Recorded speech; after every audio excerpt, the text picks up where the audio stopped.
Well, we started here in 1991 when the land was purchased, and planting began the next year, 92. I started in 96 after having made wine in other places in New Zealand, Australia, California, Oregon, Burgundy. Came back here, and 97 was our first vintage.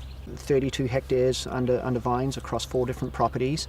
We have that enables us to produce around 10 to 12,000 cases of wine a year.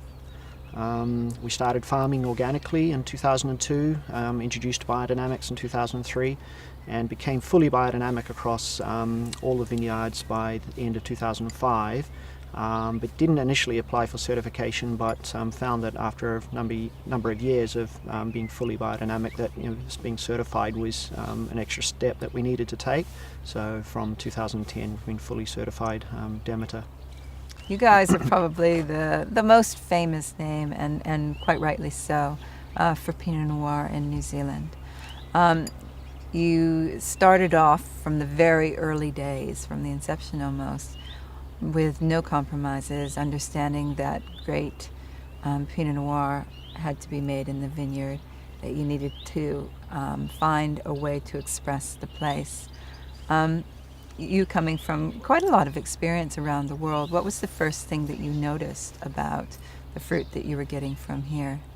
Back in that day, there was so few wineries and so few wines being made that it was there was no set style, or there was no sort of preconceived ideas of what these wines were going to be about. So it was a little nerve-wracking in the early days, but when I turned up here, and in fact it was this vineyard right out in front of us, Block 3, that I was walking through, and just could tell by the lay of the land and the climate that we had in Central Otago that there should be a good potential.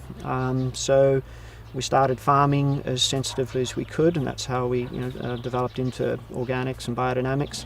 And then making the wines in a very hands-off manner, which was largely, from my experiences of working in different wineries around the world, where I got to see, interesting wines, that's how they were being made.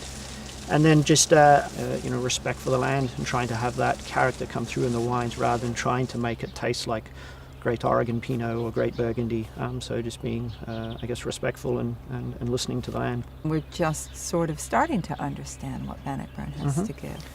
Well, Bannockburn, it contains several different soil types, so it can be a little bit difficult to generalise, but it seems like the Bannockburn Pinot Noirs will have a darker cherry character, but then a very soft, supple fruit and a supple tannin character on the finish of the wine. Some of the other sub-regions will have maybe similar aromatics and flavours, but then the tannins will be different. So it's the suppleness of the Bannockburn tannins that seem to set them apart, and the sort of dark cherry fruit. We have a very good ripening potential here, so we, even in the cooler vintages, we still seem to be able to have a sufficient level of ripeness. And it's and also a relatively dry sub-region, so we don't get affected if we do have rains in sort of the latter part of the season, that disease or botrytis is not really an issue for us.